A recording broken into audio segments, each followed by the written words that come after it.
think maybe you'll finally clear up. Bill? Howie?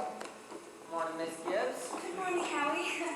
Too bad about the weather. It's been raining so bad, I think maybe it'll finally clear up. I certainly hope it will. How much did you want today? Well, Howie, I'm going to be having a household of relations, so it seems to me like I would need 3 cream and 2 milk. 3 cream and 2 milk. My wife told me to tell you how we hope they'll be happy. No, they will. Oh, right. Well, tell your wife I hope she makes it to the wedding. Maybe she can. She'll get there if she can. Morning, Miss Webb. Oh, good morning, Mr. Newsom. I know I told you 4 quarts of milk, but I hope you can spare another. Yes, I'm into a cream. Will it start raining again, Howie? Well, I was just telling Miss Gibbs how it might clear up. Oh, Mrs. Newsom told me to tell you special how we hope they'll be happy. No, they will. Thank you. And thank Mrs. Newsom. And we're counting on seeing you at the church. We hope to get there all right. Couldn't miss it for the world. Come on, Bessie. Well, Ma, the day has come. You're losing one of your chicks. Frank Gibbs, don't you say another word. I feel like crying every minute. Sit down and drink your coffee. You know, the groom's upstairs shaving himself. Except they ain't an awful lot to shave. Every now and then he looks into the mirror and says, I do. But it doesn't sound convincing to me. Oh, Frank, I don't know how he'll get along. I've laid all his things out and seen to it that his feet are dry and he's got warm things on, but Frank, they're too young. Emily won't think of such things. He'll catch the death of cold within a week. I remember my wedding morning. Oh, don't start that. I was the scaredest young man in the state of New Hampshire. I remember watching you walk down the aisle. I thought you were the prettiest thing I'd ever seen. The only trouble was I'd never really seen you before.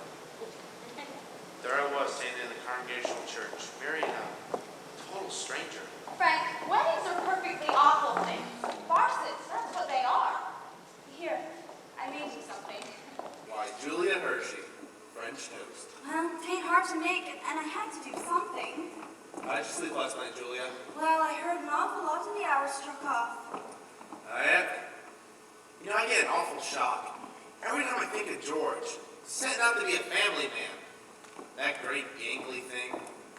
I tell you, Julia, there is nothing so terrifying in this world as the relationship between father and son. Well, mother and daughter's no picnic either, let me tell you. They'll have their share of troubles, I suppose.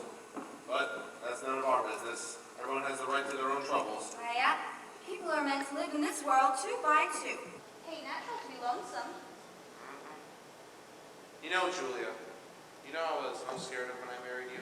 Oh, what's wrong with you? I was afraid we wouldn't have topic for conversation. Well, more than last a few weeks. I was afraid we'd get bored and sit and eat our meals in silence. But we've been conversing for near 20 years now without any noticeable differences. Well, good weather, bad weather. It ain't very choice, but I always manage to find something to say. Have you heard Rebecca stirring around upstairs? No. The only day of the year Rebecca ain't up there managing everybody's business. She's locked herself in a room. Got the suspicion she's crying. Oh, Lord's sakes, this has got to stop. Rebecca! Rebecca! Come down and eat your breakfast!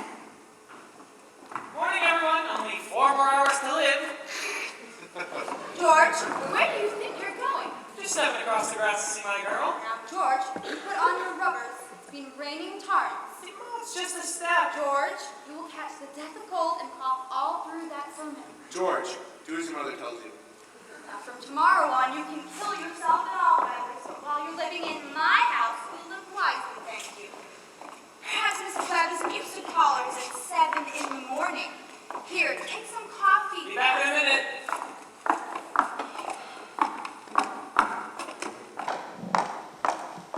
Morning, Mother Webb. Good morning, George. Goodness, you frightened me. Now, George, I hate to say it. You can stand here a minute out of the rain, but really, you understand, George, I can't ask you in. Why not? Why? George knows what else I do. The groom can't see his bride on the wedding day. Not until he sees her at the church. Oh, that's just superstition. Morning, Mr. Webb. Good morning, George. You don't believe in superstition, do you, Mr. Webb? There's a lot of common sense and superstition, George.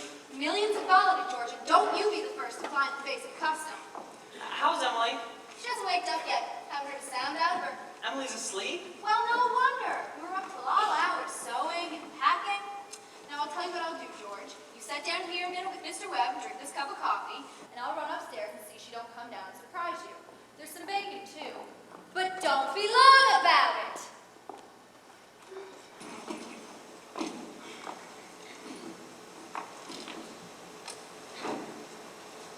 Well, George, how are you? I'm fine. Mr. Webb, what kind of common sense could there be in a superstition like that? Well, George, you know on the wedding morning, a young girl's head's full of clothes and one thing and another. Don't you think that's probably it? Well, yes, I never thought of that. Yeah, girls have to be mighty nervous on her wedding day. Gee, I wish a fella could get married without all that marching up and down. George, every man that's ever lived has felt that way, but it hasn't been any use. You see, it's the women folk that have built up weddings. And for a while now, those women have had it all their own. A man looks pretty small at a wedding. With all them good women standing shoulder to shoulder, making sure the knot's tied in a mighty public way. But you believe in it, don't you, Mr. Webb? Yeah. Now don't misunderstand me, George. Marriage is a wonderful thing. A wonderful thing.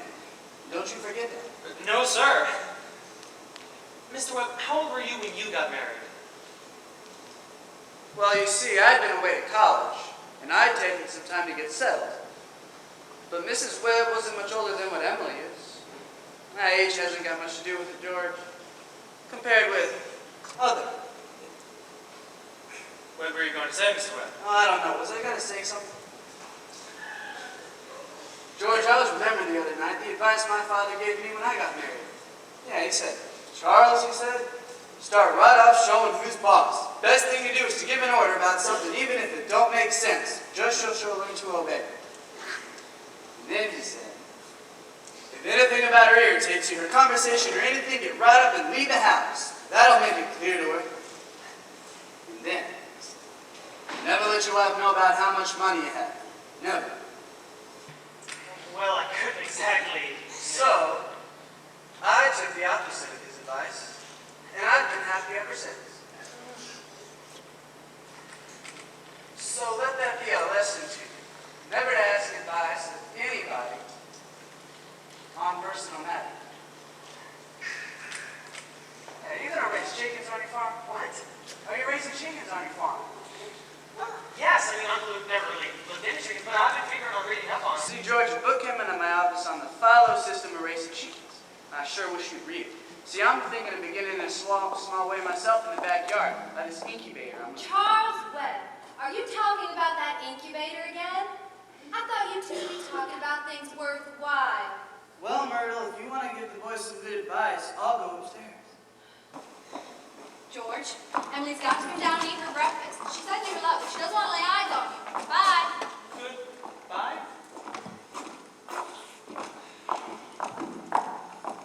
Myrtle, I guess you don't know about that older superstition. What do you mean, Charles?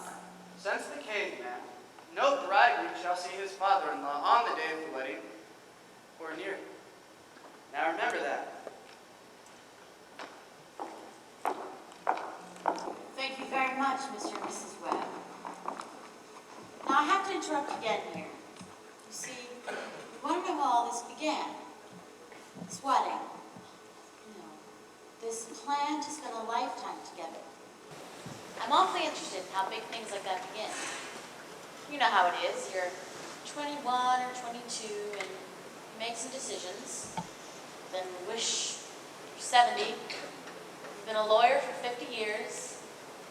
And that white-haired lady by your side has eaten over 50,000 meals with you. How do big things like this begin? George and Emily are going to show you now the conversation they had when they first knew that, as the saying goes, they were meant for one another. But before they do that, I want you to try and remember what it was like when you were very young, and particularly the days when you were first in love. and you were like a person sleepwalking. And you didn't quite see the street you were walking in. You didn't quite hear everything that was said to you. You were just a little bit crazy. You remember that, please? Now we'll be coming out of high school at 3 o'clock.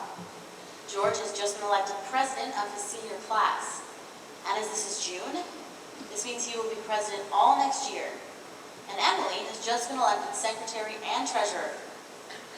And I don't have to tell you how important that is. There they are coming down Main Street now. I can't, Louise. I gotta go home. Oh, Ernestine, can you go over and do Latin tonight? Isn't that Cicero the worst thing? Well, tell your mother you have to. Goodbye. Goodbye, Helen. Goodbye, Fred. Emily! Can I carry your books home for you? Thank you. It is far. Oh, excuse me, 1 minute, Emily, will you? Say, Bob, if I'm a little late, start practicing without me and give her some long ones. Goodbye, Lizzie. Oh, goodbye. I'm also glad you're elected too, Emily. Thank you. Emily, why are you mad at me? I'm not mad at you. You've been acting so funny towards me lately. Well, since you asked me, I might as well tell you right out.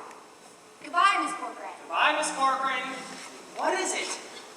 I don't like the whole change that's come over you in this last year. I'm sorry if that hurts your feelings, but I just got to tell you the truth and shame the devil. Change? What do you mean? Well, up to a year ago, I used to like you a lot.